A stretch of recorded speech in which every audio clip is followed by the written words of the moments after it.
अस्सलाम वालेकुम बच्चों। आज जो हम टॉपिक पढ़ने लगे हैं वो है इलेक्ट्रिक फ्लक्स। फिज़िक्स का जो मेन मकसद है वो ये है कि जो लेबर इंटेंसिव प्रॉब्लम्स हैं, एक ऐसी प्रॉब्लम्स जिसको करना बहुत ही मुश्किल होता है, उन्हें करने का कोई आसान सादा तरीका ढूंढना। उनमें से एक अहम जो टूल है, जरिया है एक मुश्किल प्रॉब्लम को आसान तरीके से सॉल्व करना, वो है यूज़ ऑफ सिमेट्री। बहुत सारे फिज़िकल जो ऑब्जेक्ट्स हैं या सिस्टम हैं, उनके अंदर एक सिमेट्री पाई जाती है।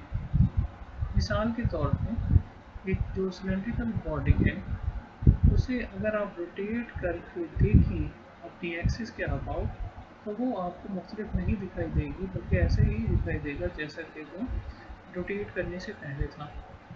इसी तरह एक चार्ज मेटल स्फीयर को जब आप उसकी एक्सिस के अबाउट घूम कर देखते हैं, उसके एक्सिस जो कि अबाउट द सेंटर है, तो आपको जो है वो कोई डिफरेंस नज़र नहीं आएगा। अब ऐसे इन ऑब्जेक्ट्स के साथ क्यों है, वो रोटेट करने के बावजूद भी, एक डिफरेंट साइड से देखने के बावजूद भी वो सेम क्यों नज़र आते हैं? ये ऐसा होना किसकी वजह से है? सिमेट्री की वजह से।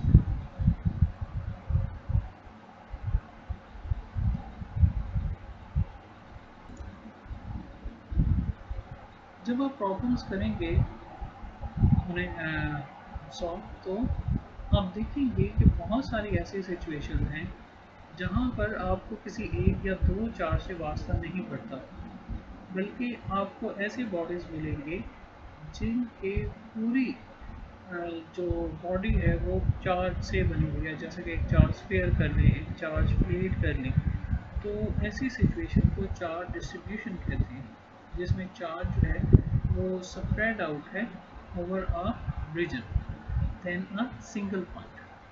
तो ऐसी सरफेस के जिसमें चार्ज जो है वो spread out over a region है रेदर देन सिंगल पॉइंट, तो उस सरफेस को हम क्या कहते हैं? Charge distribution. अब जैसा कि इलेक्ट्रिक फील्ड लाइन्स में आपको याद हो कि हमने पैरेलल प्लेट के टेस्ट की इलेक्ट्रिक फील्ड लाइन्स कंसीडर की थी, तो उसे आप चार्ज डिस्ट्रीब्यूशन जो है वो कह सकते हैं। तो जो चार्ज डिस्ट्रीब्यूशन के जो प्रॉब्लम्स हैं, उन्हें सॉल्व करना के लिए उसे सॉल्व करने के लिए हम एक लॉ यूज़ करते हैं जिसे कहते हैं गाजेस लॉ। ठीक है, उस लॉ को क्या कहते हैं? Gauges law. तो उस गाजेस लॉ में उसको समझने के लिए, चार्ज डिस्ट्रीब्यूशन का इलेक्ट्रिक फील्ड आसानी से सॉल्व करने के लिए हम गाजेस लॉ यूज़ करते हैं। चार्ज डिस्ट्रीब्यूशन हम किस ऑब्जेक्ट को कंसीडर करेंगे? मोस्टली वो सिमेट्रिक होंगे। ठीक है, हम आगे कंसीडर भी करेंगे, कैसे करेंगे वो आगे हम देख लेंगे। तो गाजेस लॉ के अंदर एक टर्म यूज़ होती है जिसे कहते हैं इलेक्ट्रिक फ्लक्स। तो जाहिर है अगर हम गाजेस लॉ को यूज़ करना चाहते हैं, हम गाजेस लॉ को यूज़ करते हुए डिफरेंट सिमेट्रिकल ऑब्जेक्ट्स का इलेक्ट्रिक फील्ड फाइंड करना चाहते हैं, तो पहले हमें गाजेस लॉ के अंदर एक यूज़ होने वाली टर्म इलेक्ट्रिक फ्लक्स को समझना होगा। तो इलेक्ट्रिक फ्लक्स क्या है? इलेक्ट्रिक फ्लक्स बच्चों है electric number of electric field lines passing through a surface. number of electric field lines passing through a surface is called electric flux। कि वो इलेक्ट्रिक फील्ड लाइंस जो कि किसी खास सरफेस से पास हो रही हों, उन्हें हम इलेक्ट्रिक फ्लक्स कहते हैं। इसका यूनिट जो है वो न्यूटन पर कूलम मीटर स्क्वायर है, और इसका जो फार्मूला क्या है वो आगे हम सॉल्व कर लेंगे। ठीक है, तो पहले हम आ जाते हैं सिमेट्रिकल ऑब्जेक्ट्स और उनका चार्ज के साथ हमने कैसे रिलेशन फाइंड करना है। ठीक है, तो देखते हैं। तो पहले तो मैं एक आपको सिमेट्री वाली बात जो मैंने कही थी कि स्फीयर को अगर हम किसी भी साइड स्फीयर को हम किसी भी साइड से देखें तो उसे हम ज़रा देखते हैं। तो ज़रा वो बात जो मैंने कही थी उसे मैं रिपीट करता हूँ।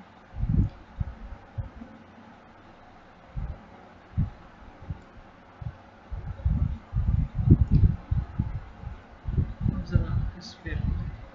ठीक है, अब आप इस साइड से देख रहे हैं, तो अगर मैं इसे घूम के देखूं, ठीक है, तो आप फ़र्क नहीं कर सकेंगे। ठीक है, तो जब आप किसी ऑब्जेक्ट के घूम फिर के अगर आप फर्क ना कर सकते तो इसका मतलब है उसके अंदर सिमेट्री पाई जाती है। सिमेट्री भी डिफरेंट काइंड की होती है, ठीक है।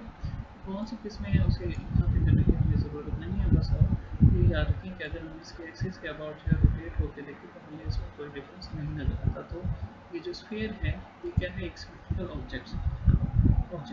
इसी तरह अगर मैं एक सिलेंडर ड्रा करूँ और हमें हम उसकी अबाउट द एक्सिस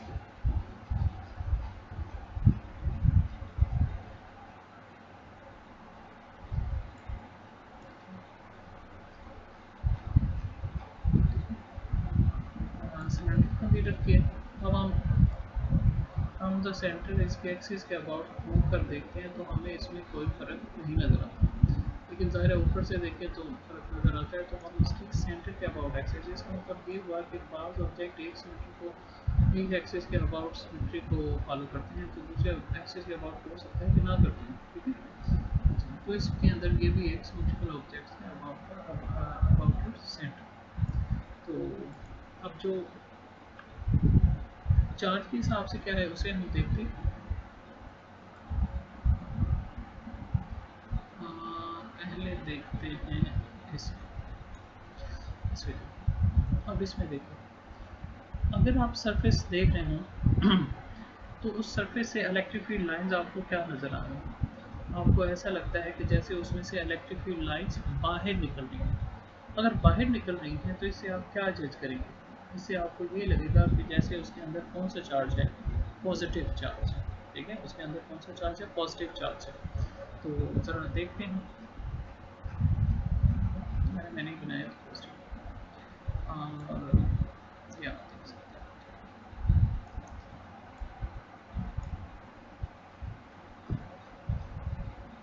अब हम उस स्फीयर के अंदर आ गए, ठीक है। और ये चार्ज है, ठीक है। और ये कौन सा चार्ज है, पॉजिटिव। इस वजह से जब आप इलेक्ट्रिक फील्ड लाइंस आपने उसके इर्द गिर्द ड्रा की हैं तो वो कौन सी इलेक्ट्रिक फील्ड लाइंस ड्रा की हैं, जैसे उससे ओरिजिनेट हो रही हो, उससे बाहर निकल रही हो।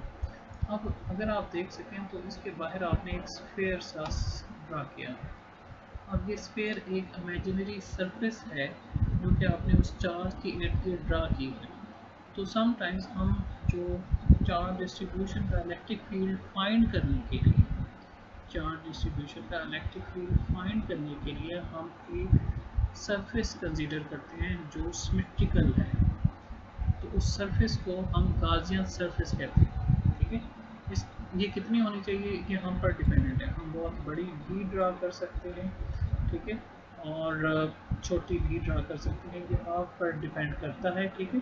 लेकिन यह है कि इसके अंदर सिमेट्री पाई जाए। अब वो सिमेट्री कैसे, ज़रा इसको मैं ऊपर से अगर आपको दिखाऊँ, ठीक है। तो आपको इसके अंदर एक तरतीब नज़र आएगी कि हाफ सर्कल पे 3 जो है वो लाइंस है, ठीक है। और ये खास पॉइंट से जो है वो ओरिजिनेट होती हैं। ज़रा हम इसे एक और एंगल से देखते हैं।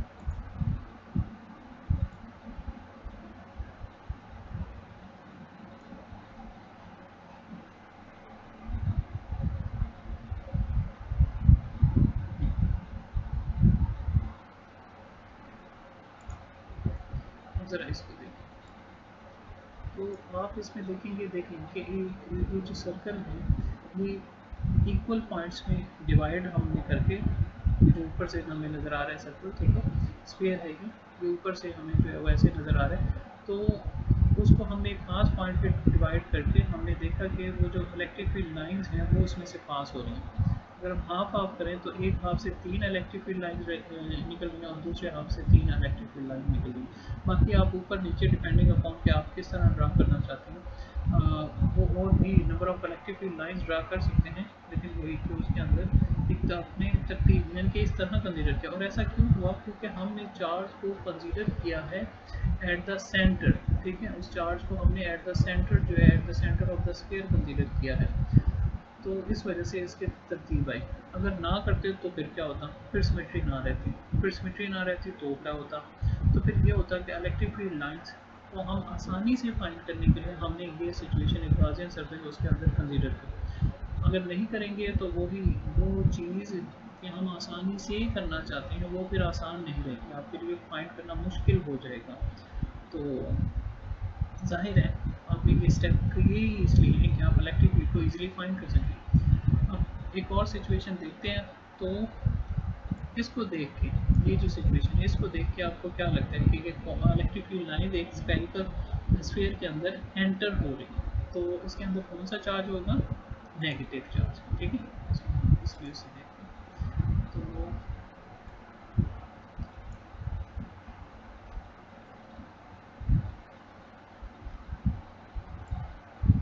अब इसमें देखिए, अब इसमें आपको क्या नज़र आ रहा है कि वो इलेक्ट्रिक फील्ड लाइंस उसके अंदर एंटर हो रही हैं। तो इससे आपने क्या जज किया कि इसके अंदर कौन सा चार्ज हो सकता है? इसके अंदर हो सकता है नेगेटिव चार्ज।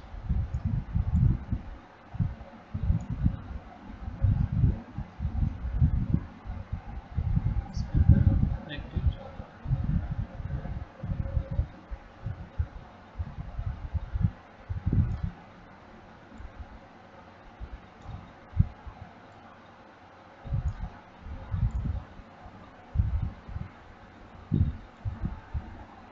क्योंकि आप देख सकते हैं कि इस सरफेस के अंदर जो चार्ज है वो कौन सा है?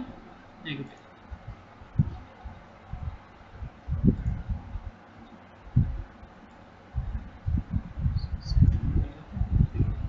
तो इसके अंदर जो चार्ज है वो क्या है? नेगेटिव चार्ज है।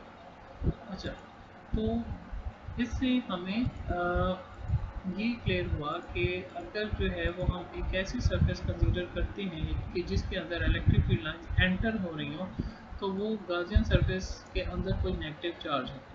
इसी तरह अगर कोई ऐसी सरफेस कंसीडर करते हैं जिससे चार्ज बाहर निकल रहे हों, तो वो पॉजिटिव है।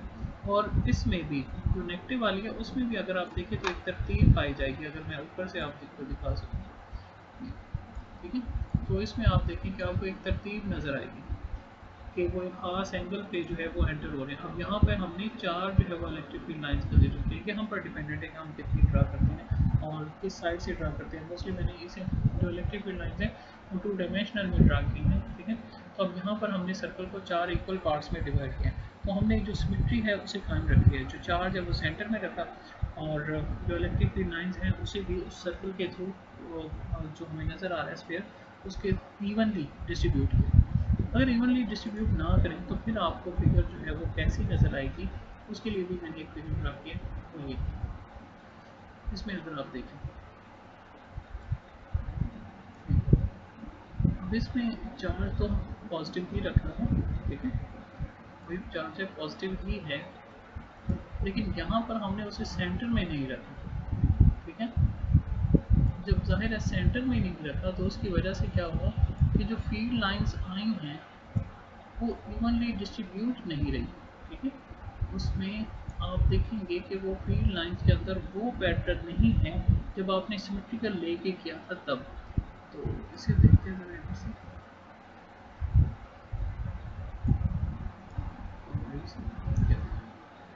ठीक है, तो अब इनके अंदर आपको एक खास जो अरेंजमेंट है वो वैसी नज़र नहीं आ रही जैसा कि आपको पहले नज़र आ रही थी।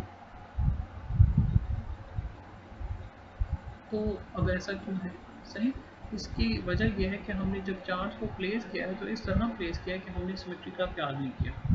तो इससे आपको ये पता चला कि जब आपने गाजियन सरफेस अंदर चार्ज कंसीडर कर ली है तो आपने सिमेट्री का ख्याल रखना है। अगर आप नहीं रखेंगे तो आप अपने लिए मज़ीद मुश्किल खड़ी कर देंगे, क्यों? क्योंकि फिर आपके लिए इलेक्ट्रिक फील्ड को ईजिली फाइंड करना, वो जो फार्मूला है उसमें वैल्यूज़ प्लेस करना वो मुश्किल हो जाएगा। अब जो हम कंसीडर कर चुके हैं सर्फेसेस, उनमें हमने क्लोज सरफेस कंसीडर की, कुछ में हमने सिमेट्री का ख्याल रखा और कुछ में नहीं रखा।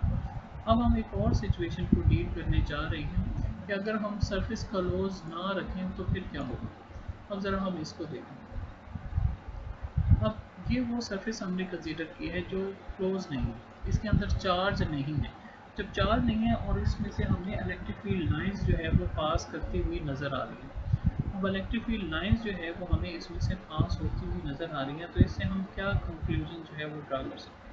इसका कंक्लूजन हम ये ड्रा कर सकते हैं कि हो सकता है कि लेफ़्ट साइड पर चार्ज है, ठीक है, और राइट साइड पर चार्ज नहीं है। पॉजिटिव चार्ज है लेफ्ट साइड पर और राइट साइड पे चार्ज नहीं है, इस वजह से इलेक्ट्रिक फील्ड लाइंस इस तरह पास करें।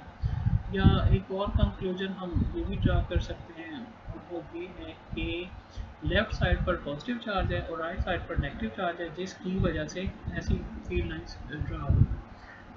तो कहने का ये मतलब ये है कि आपने सरफेस ऐसे कंसीडर करें जो क्लोज कर रही हो किसी चार्ज को, नहीं तो आपको मीनिंग क्लियर नहीं होंगे अगर वो क्लोज सरफेस नहीं है कि उसमें से इलेक्ट्रिक फील्ड लाइंस एंटर हो रही हैं और फिर लीव भी कर रही हैं, तो इसका क्या मीनिंग हो सकता है, ठीक है।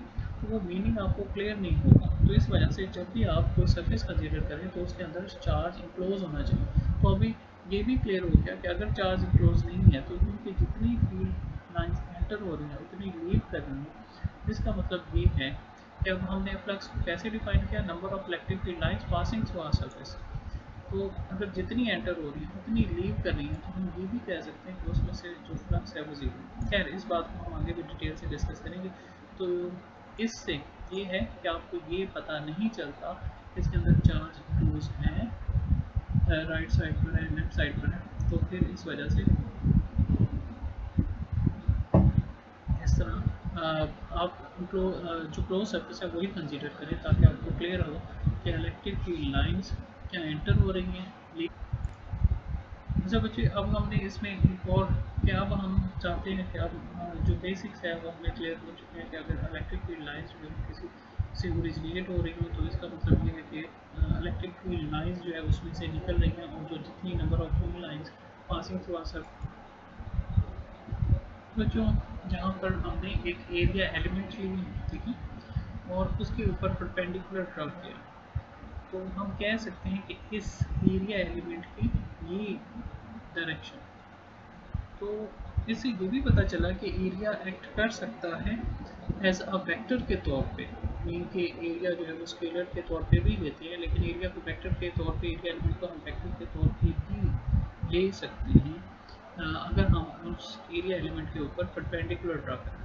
तो ये क्या है, परपेंडिकुलर टू द सरफेस। इसका मतलब ये हुआ कि देखें कि अगर हम सरफेस को अलोंग वाई एक्सिस लेते हैं, तो जो नॉर्मल टू द सरफेस है वो अलोंग एक्स एक्सिस होगा, ठीक है। और इसी तरह अगर हम इसको अलोंग वाई एक्सिस लेते हैं, अगर सरफेस को अलोंग एक्स एक्सिस लें, तो जो नॉर्मल है वो अलोंग वाई एक्सिस होगा।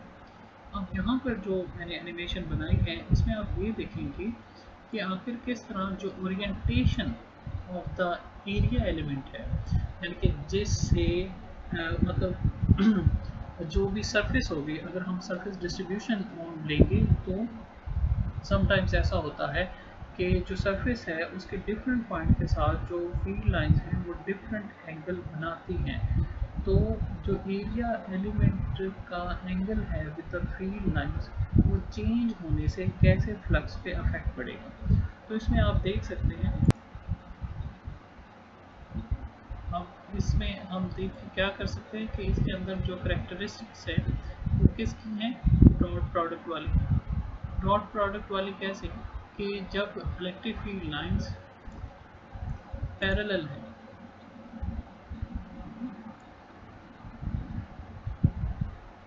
पैरेलल है, तो उस वक्त सही ये जो है वो वैल्यू क्या है, मैक्सिमम। और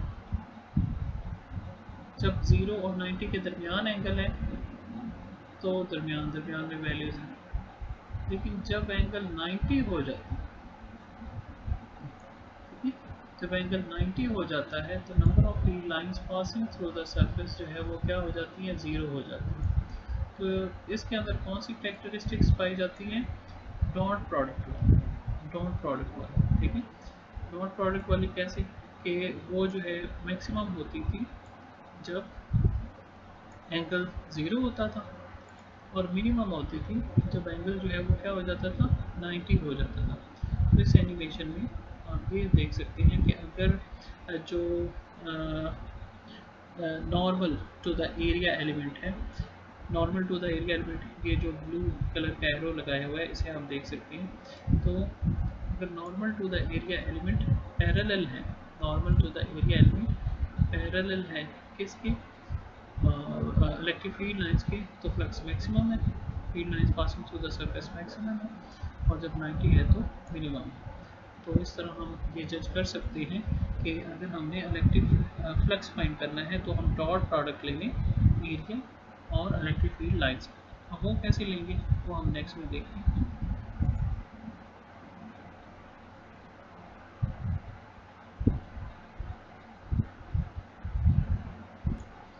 इसमें बच्चे हम ये देखेंगे कि हम जो फ्लक्स है उसका फार्मूला हम कैसे ड्राइव करते हैं। तो फ्लक्स का फार्मूला जो है कि electric flux phi is equal to E dot E के बराबर आएगा और ई डॉट ई बराबर आ जाएगा ई ए कॉस थीटा। और थीटा का क्या होगा एंगल बिटवीन, थीटा होगा angle between normal to the area and electric field.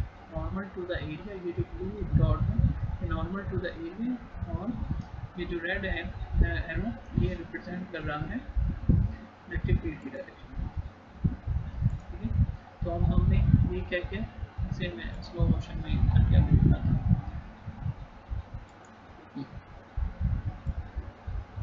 तो हमने पहले अगर पैरेलल है तो आप देख सकते हैं कि मैक्सिमम फील्ड पास होगा। ठीक है, तो हमने क्या किया कि हम पैरेलल थोड़ा सा एंगल पे चेंज करके देखेंगे। ठीक है, थोड़ा सा एंगल को चेंज करके देखें और जो एंगल आ गया हमने उसे नाम दे दिया क्या थीटा। और थीटा किसके दरमियान एंगल है, normal to the area, normal to the area और इलेक्ट्रिक फील्ड के दरमियान, नॉर्मल टू द एरिया और इलेक्ट्रिक फील्ड के दरमियान का जो एंगल है वो क्या है थीटा। अब हम यहाँ तो अब आपको पता है दो तरीके हैं, या इलेक्ट्रिक फील्ड को रिजॉल्व करने या इलेक्ट्रिक एरिया को रिजॉल्व करने। तो हमने जिसे रिजॉल्व किया वो है एरिया। एरिया को रिजॉल्व किया, ये वाला कंपोनेंट क्योंकि अलोंग द एक्स एक्सिस है तो इसे हमने उसका हॉरिजॉन्टल कंपोनेंट है तो एक cos थीटा का नाम दे देंगे और ये अलोंग द वर्टिकल है तो इसे हम ये sin थीटा का नाम दे देंगे। तो थीटा थोड़ा मिसप्लेस हो गया इसे, तो इसमें आप देख सकते हैं कि ये वाला ये cos थीटा और ये वाला ये sin थीटा। अब इलेक्ट्रिक फील्ड को जो रेड है उसमें इलेक्ट्रिक फील्ड को कौन सा कंपोनेंट सपोर्ट कर रहा है, एक और थीटा। तो डॉट प्रोडक्ट के आपने करेक्टरिस्टिक्स में देखा है कि स्केलर वो एज अ स्केलर के तौर पे एक्ट करते हैं। तो हमने वो कंपोनेंट लेना है जो कि उसकी डायरेक्शन में हो, क्योंकि आपको याद हो कि वेक्टर जब सेम डायरेक्शन में एक्ट करती है तो वो एक्ट करती है जैसा कि वो एक्ट कर रहे हो एज अ स्केलर के तौर पे। तो हम यहाँ पर वो कंपोनेंट लेंगे जो कि इलेक्ट्रिक फील्ड को सपोर्ट कर रहा हूँ और वो कौन सा है कॉस थीटा। तो ई ए कॉस थीटा हमारा फार्मूला आ जाएगा। तो आज का लेक्चर बच्चों यहाँ पे ख़त्म होता है। एक दफ़ा मैं तमाम पॉइंट्स जो है वो रिपीट कर देता हूँ। तो पहला क्या था कि हमें जो है वो इलेक्ट्रिक फील्ड जो है वो हमारा जो फिज़िक्स का मेन मकसद है वो ये है कि जो डिफ़िकल्ट जो प्रॉब्लम्स हैं उसे इजीली सॉल्व कर सकें और उसमें जो सिमेट्री है वो हमारा एक अहम मतलब ज़रिया है हम कम्प्लेक्स जो प्रॉब्लम्स हैं उसे इजीली सॉल्व करने का। तो हम एक चार्ज के इर्द गिर्द इमेजिनरी सर्फेस जो कंसीडर करते हैं वो क्या है गाजियन सर्फेस। इलेक्ट्रिक फील्ड को फाइंड करने के लिए हम गाजिस लॉ को यूज़ करते हैं और गाजिस लॉ को समझने के लिए हमें फ्लक्स का कंसेप्ट जो है वो पता होना चाहिए। फ्लक्स है क्या, electric field lines passing through a certain area और इसे फाइंड करते हैं। अब इलेक्ट्रिक फील्ड लाइंस जो है उसको गिनना तो शायद मुमकिन ना हो, तो इसके लिए हम इलेक्ट्रिक फील्ड और एरिया एलिमेंट के जरिए उसे फाइंड करते हैं। उसका फार्मूला क्या है, ई डॉट ई या ई ई कॉस थीटा। और इसका मतलब ये है कि फ्लक्स मैक्सिमम हो और थीटा क्या है, angle between normal to the area and electric field. इसका मतलब ये है कि जब नॉर्मल टू द एरिया और इलेक्ट्रिक फील्ड एक दूसरे को पैरेलल होंगे तो फ्लक्स मैक्सिमम पास होगा और जब उनके दरमियान एंगल 90 होगा तो फ्लक्स मिनिमम होगा। और कर लीजिएगा, देख लीजिएगा और अगर कोई क्वेश्चन है तो कमेंट्स में पोस्ट कर दीजिएगा। आप सब लोगों का बहुत शुक्रिया।